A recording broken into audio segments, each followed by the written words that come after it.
할렐루야, 찾아가는 설교 오해선 목사입니다. 오늘 우리를 찾아오시는 하나님의 말씀은 역대상 25장 1절과 7절 말씀입니다.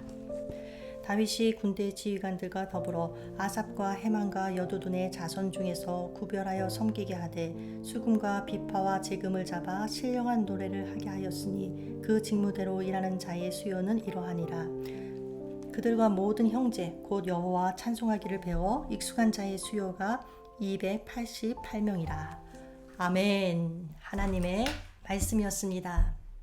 하나님께서는 아브라함에게 젖과 꿀이 흐르는 땅 가나안을 주시겠다고 약속하셨습니다. 그렇다면 이스라엘이 이 가나안 땅을 차지한 것은 언제였을까요? 출애굽해서 가나안 땅에 들어갔을 때였습니다. 그러나 하나님께서 약속하신 만큼의 땅을 다 차지하지는 못하고 그 일부만 차지했습니다. 그러다가 세월이 흘러서 다윗이 왕이 되고 나라가 강해졌을 때 정복 전쟁을 통해서 하나님께서 약속하신 만큼의 그 땅을 다 차지하게 됩니다. 그런데 다윗은 전쟁에 나아갈 때마다 이 전쟁을 나가리까 말리까 이렇게 여호와께 물었고 그 결과 여호와의 도우심으로 모든 전쟁에 승리했던 것입니다. 다윗이 여호와의 도우심을 얻을 수 있었던 것은 기도의 삶을 살았기 때문이라는 것을 우리는 알 수 있습니다. 그런데 오늘 본문인 역대상 25장 전체 말씀을 보면 다윗이 하나님의 도우심을 받는 또 하나의 이유를 발견할 수 있습니다. 다윗은 하나님을 예배하는 조직을 아주 중요하게 여겼고 그래서 찬양대를 조직하는 내용이 25장 전체에 걸쳐서 나옵니다. 그러니까 이 눈에 보이는 다윗의 형통함 뒤에는 눈에 보이지 않는 예배 조직이 자리하고 있었다는 것입니다. 그럼 다윗이 만든 찬양대 한번 볼까요? 찬양대는 아삽과 헤만과 여두둔 이 세 명의 자손들로 구성되어 있습니다. 자, 1절 말씀입니다. 다윗이 군대 지휘관들과 더불어 아삽과 헤만과 여두둔의 자손 중에서 구별하여 섬기게 하되 수금과 비파와 재금을 잡아 신령한 노래를 하게 하였으니 그 직무대로 일하는 자의 수요는 이러하니라. 자, 다윗은 아삽과 헤만과 여두둔 이 세 사람의 자손 중에서 악기를 연주하고 신령한 노래를 부를 사람들을 구별했다고 합니다. 구별했다는 것은 하나님께 찬양 올리는 사람들을 특별히 선발했다는 것입니다. 그러니까 재능이 있는 자들은 그 재능이 있다는 사실만으로 다른 모든 사람들과 구별되었고 그들이 원하든 원치 않든 관계없이 하나님을 찬양하는 일을 해야 했다는 것입니다. 따라서 그들에게 있어서 음악적인 재능이 은사로 주어진 것, 그것은 곧 하나님을 찬양하라는 소명이 주어진 것과 다름없습니다. 우리도 마찬가지입니다. 어떤 은사이든 나에게 주어진 은사는 하나님의 백성으로서 하나님을 섬기라고 주어진 것입니다. 그런데 이처럼 다윗이 사람들을 구별해서 신령한 노래로 하나님을 섬기게 했던 그 이유가 무엇일까요? 다윗은 찬양의 가치와 능력을 잘 알고 있었기 때문입니다. 찬양은 하나님을 가장 기쁘시게 하는 것이고 또한 하나님의 백성된 자로서 우리가 마땅히 감당해야 할 가장 중대한 사명이기도 합니다. 자, 하나님께서 우리를 구별해서 하나님의 백성으로 삼으신 이유는 이사야서에 나와 있듯이 이 백성은 내가 나를 위하여 지었나니 나를 찬송하게 하려 함이니라. 레위인들이 하나님을 신령한 노래, 그 찬송으로 섬겼던 것처럼 우리 역시 신령한 찬송으로 하나님을 섬기도록 하기 위해서 우리를 부르셨습니다.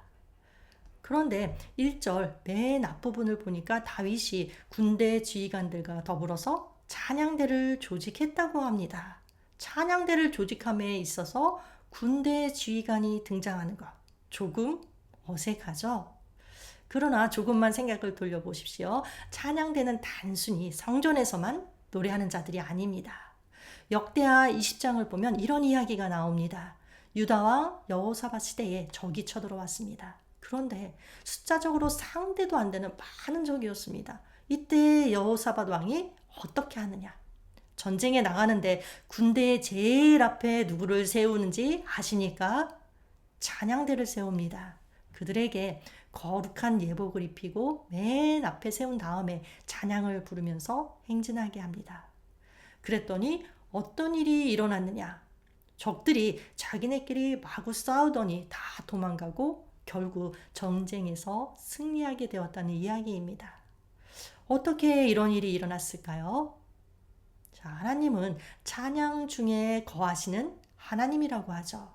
그래서 그들이 찬양을 부를 때 그 찬양 가운데 하나님께서 오셨고 그 전쟁을 친히 싸워주신 것입니다. 말하자면 찬양대가 하나님의 군대의 역할을 한 것입니다. 자, 이처럼 찬양은 단순히 우리가 위로받거나 우리 감정을 표출하기 위해서 부르는 노래가 아닙니다. 우리의 찬양과 예배는 하늘 보좌에 상달되는 것이고 또한 이를 통해서 세상 가운데 하나님의 영광을 드러내기 위한 영적인 전투에 해당합니다. 우리 그리스도인들 눈에 보이지는 않지만 항상 영적 전쟁 중입니다. 누구와의 전쟁일까요? 네, 마귀와의 전쟁입니다. 이 마귀를 우리의 힘으로는 이길 수 없습니다. 그러나 찬양을 부르면 찬양 가운데는 하나님이 함께 거하시기 때문에 영적 전쟁에 승리할 수 있습니다. 우리가 예배를 드릴 때 항상 기도와 찬양으로 시작하는 것, 다 이유가 있는 것이죠. 찬양으로 마귀의 세력을 먼저 무찌르는 것입니다. 마귀가 멀리 도망가도록 만드는 것입니다. 결국 찬양에는 어떤 능력이 있는 것인가? 마귀를 쫓아내는 능력이 있습니다. 예수님은 우리에게 생명을 주고 그 생명을 더 풍성히 얻도록 하기 위해서 오셨습니다. 그러나 마귀는 우리에게 왜 왔습니까? 우리를 죽이고 도둑질하고 멸망시키기 위해서 온다는 것을 우리는 기억해야 합니다. 그리고 다윗의 찬양대 아주 조직적이었는데 마치 군대처럼 분명한 질서가 존재했습니다. 가장 위에는 다윗이 있고 그 아래에는 아삽과 헤만과 여두둔 세 사람이 있습니다. 그리고 이 세 사람 밑으로는 이들의 아들 24명이 있습니다. 2절부터 5절까지를 쭉 보면 아삽의 아들 4명은 노래하는 역할을 맡았습니다. 여두둔의 아들 6명은 수금을 연주하면서 노래하는 사람들이었습니다. 그리고 헤만의 아들들은 14명이나 있었는데 이들은 모두 나팔을 부는 자들이었습니다. 이렇게 24명의 아들들이 각각 찬양대의 대장이 됩니다. 그러니까 24개의 찬양대가 있는 것이고 이 24개의 찬양대에는 각각 12명의 사람이 배치됩니다. 그러니까 결국 12명으로 구성된 찬양대가 24개가 있는 것이죠. 그래서 찬양대원이 총 몇 명이냐? 7절에 나와 있듯이 그들과 모든 형제 곧 여호와 찬송하기를 배워 익숙한 자의 수요가 288명이라. 그런데 이들이 어떻게 찬양합니까? 목소리로만 찬양하는 것이 아니라 악기도 연주하면서 찬양했습니다. 수금과 비파와 재금과 나팔 온갖 종류의 악기를 다 동원해서 하나님을 찬양했습니다. 자, 다윗 왕 볼까요? 어떻게 찬양했다고 성경에 기록되어 있습니까? 다윗은 왕임에도 불구하고 체면 차리지 않고 하나님의 법궤 앞에서 덩실덩실 춤을 추면서 하나님을 찬양했습니다. 이런 다윗을 하나님께서는 마음에 꼭 들어하셨죠. 그런데 춤추는 다윗을 본 아내 미갈은 어땠나요? 점잖지 못하게 왕이 춤을 추다니 하면서 다윗을 비웃었습니다. 이런 미갈을 하나님께서는 기뻐하지 않으셨고 결국 미갈은 죽는 날까지 아이를 가지지 못했다고 합니다. 우리 주님의 이름을 우리가 높이면서 찬양하는데 이 입술로만은 부족하니까 하나님에 대한 내 사랑을 표현하는데 이 입술만으로는 부족하니까 악기를 동원해서 그리고 온몸을 사용해서 찬양하는 것입니다. 그래서 찬양할 때 가장 중요한 것이 무엇이냐? 하나님 사랑하는 마음입니다. 하나님 사랑하는 마음이 없으면 아무리 노래 실력이 뛰어나도 하나님은 그런 찬양 기쁘게 받지 않으십니다.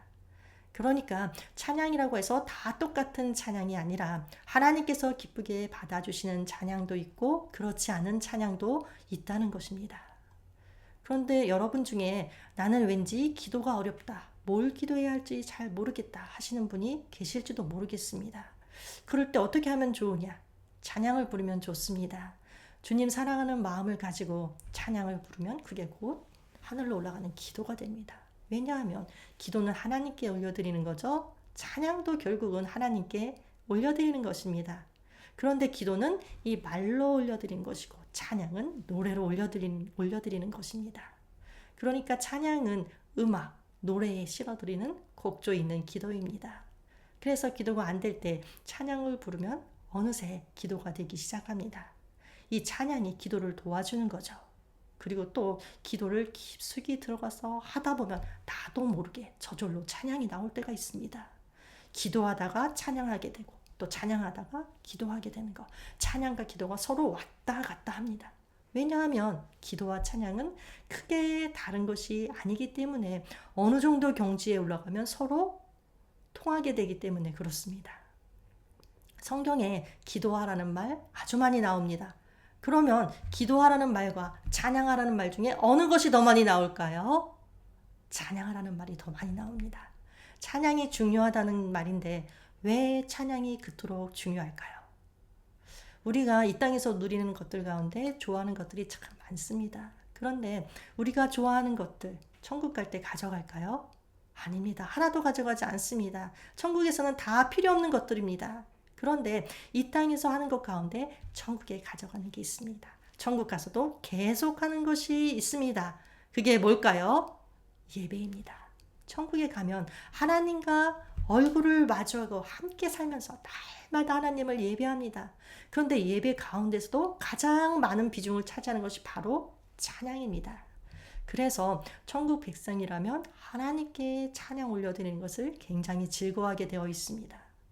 왜냐하면 예수님을 나의 구주로 믿으면 죄로 죽어있던 내 영혼이 생명을 얻고 살아나죠. 요 생명을 얻은 내 영혼은 나를 창조하신 하나님과 연결되기 때문입니다. 주님 말씀하셨습니다. 호흡이 있는 자마다 여호와를 찬양할지어다. 할렐루야.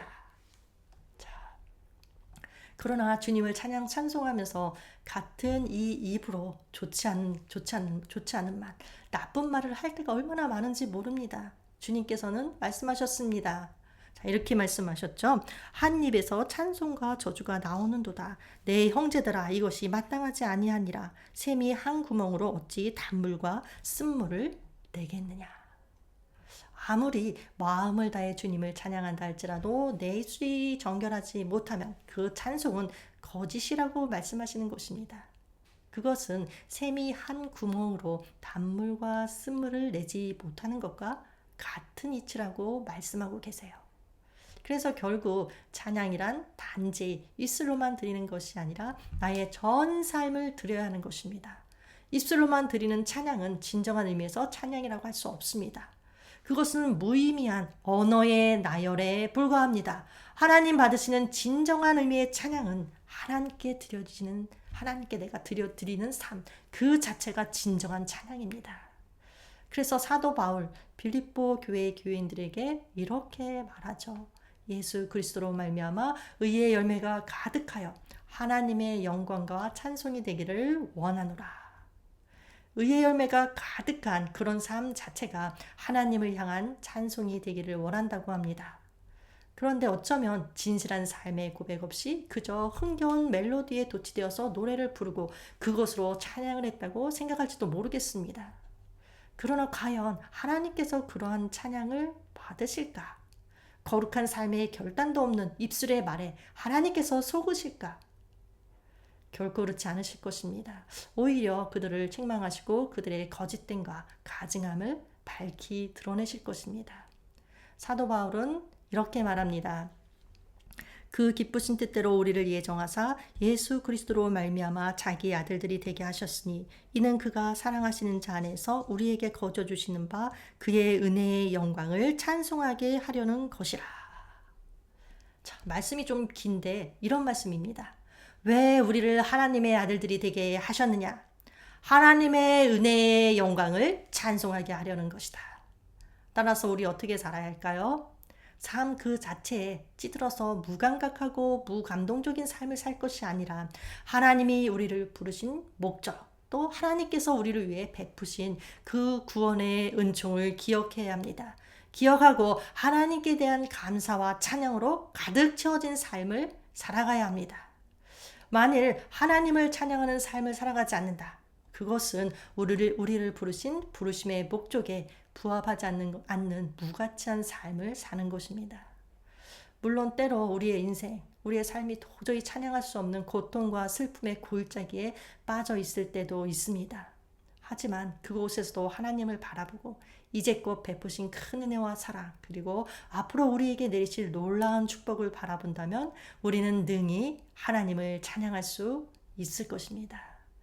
우리의 찬양이 입술로만의 찬양이 아닌 삶으로, 거룩한 삶으로 주님께 올려지는 찬양이 되기를 소원하며 기도하겠습니다. 하나님 아버지, 더 이상 입술의 찬양만이 아닌 우리의 전 삶으로 하나님을 찬양하겠습니다. 우리의 생각이 하나님을 향한 찬양이 되게 하시고 행동 하나하나가 하나님을 향한 진실한 찬양이 되게 하여 주시옵소서. 그리하여 마침내 삶 자체가 아름다운 찬양이 되고 하나님 부르심에 합당한 삶을 사는 자가 되도록 은혜 베풀어 주시옵소서. 하나님을 향한 신령한 노래로 우리의 삶을 가득 채울 때 우리를 바라보시며 우리 주님께서 기뻐하실 줄로 믿습니다. 예수님의 이름으로 기도합니다. 아멘.